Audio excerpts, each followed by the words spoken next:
صافی صاحب، سراج الحق صاحب نے اس بات پر زور دیا کہ قومی انتخابات کے لیے اتفاق رائے پیدا کیا جائے اور وزیر اعظم نے ان سے اتفاق کیا ہے، خان صاحب نے بھی ان سے اتفاق کیا ہے، کمیٹیاں بن گئی ہیں، اے پی سی بلائی جا رہی ہے۔ یہ سب کچھ اتنا ہی آسان ہے جتنی آسانی سے میں بتا رہی ہوں؟ آسان تو نہیں ہے، لیکن تھنک ٹینک کی جو توانا واضح ہے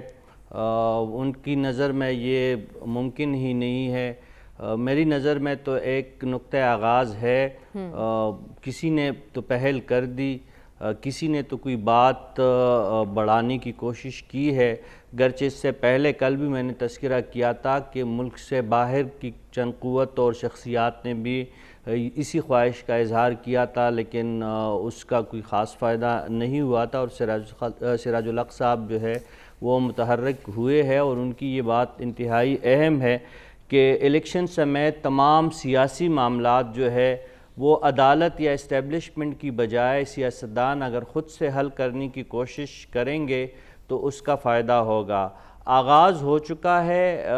اگر واقعی ان خبروں میں صداقت ہے، لیکن دوسری طرف ہم دیکھ رہے ہیں جس طرح تھنک ٹینک میں کہا جا رہا ہے کہ سراج الحق صاحب کی کوششیں جو ہے وہ رائے گاہ جائیں گی اور ان کی کوئی وقت اہمیت نہیں ہے، تو پی ٹی آئی کی طرف سے بھی شاہ محمود صاحب کا بیان آپ کے سامنے ہوگا کہ انہوں نے بھی اس پیش رفت کے بعد یہی کہا ہے کہ مذاکرات کی کامیابی کے امکانات بہت کم ہے۔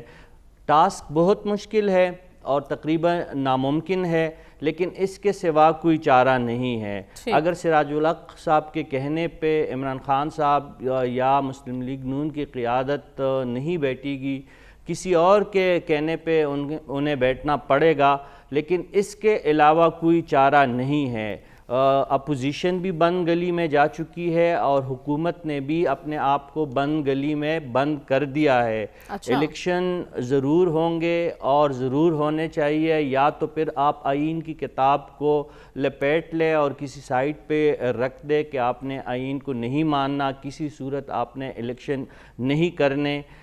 کچھ دو اور کچھ لوگ کے اصول کو آپ نہیں مانتے، پھر تو صحیح ہے۔ اس ملک میں دہائیوں تک آئین معطل بھی رہا اور الیکشن جو ہے معطل رہے، تو یہ پاسیبلٹی تو اس صورت میں موجود ہے۔ لیکن اگر آپ ایک جانب پارلیمانی نظام میں رہنے کا دعویٰ کر رہے ہیں، دوسری طرف آپ آئین اور قانون کو ماننے کا بھی دعوے دار ہے، اور اس کے ساتھ ساتھ آپ عدالتی احکامات سے انکاری ہے،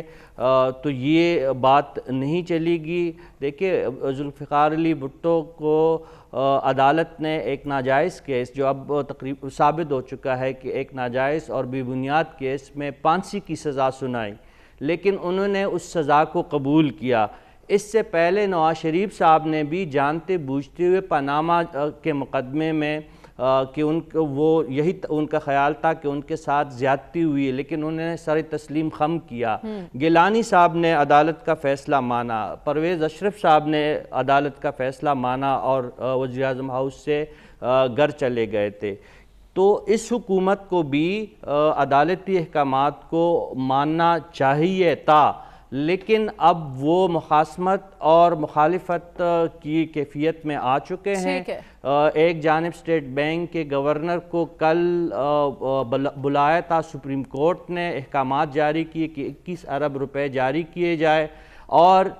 آنے والے کل حکومت نے اسٹیٹ بینک کے حکام کو بلایا ہے، اور غالب امکان یہی ہے کہ آلدو کہ عمران خان صاحب کے زمانے میں اسٹیٹ بینک ایک اٹانومس ادارہ بن چکا ہے، ایک خود مختار ادارہ بن چکا ہے، اس کے باوجود وفاق کی طرف سے دباؤ ڈالا جا رہا ہے کہ عدالتی احکامات کو نہ مانا جائے، تو ایک خطرناک صورتحال ہے، اور اس میں مذاکرات اور مفاہمت کا رستہ اختیار